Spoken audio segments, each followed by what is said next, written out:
portrait na. Pag meron din tanggalin na. Nakaharang yung locking screw.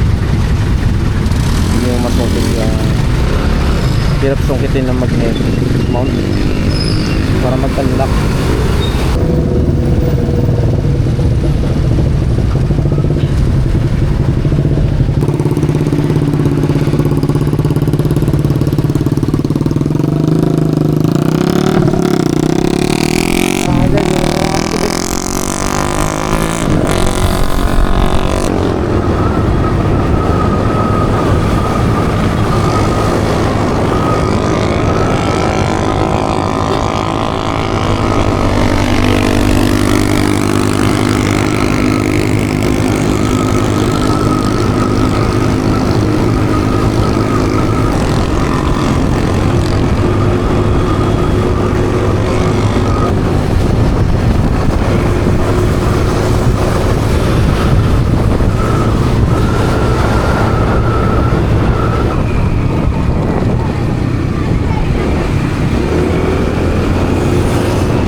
Actually, yan yung pinakadelikadong daanan niya kapag basa kalsada eh.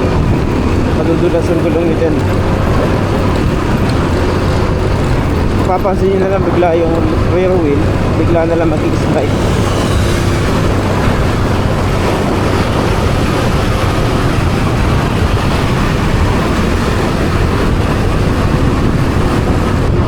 Buti na hindi ko nabuto yung ulo dito.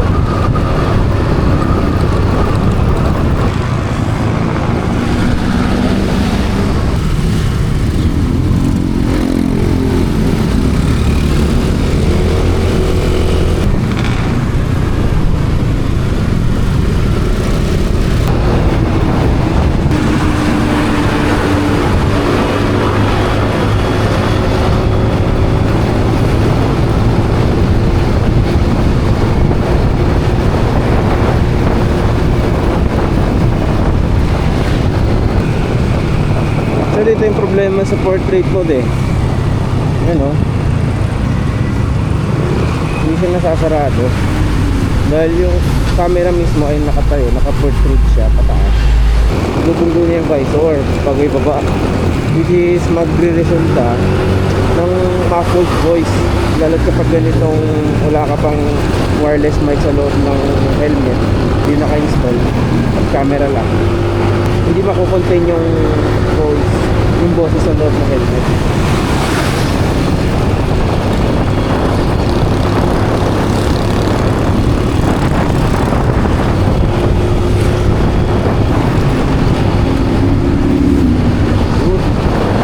Gumana ito sa picture.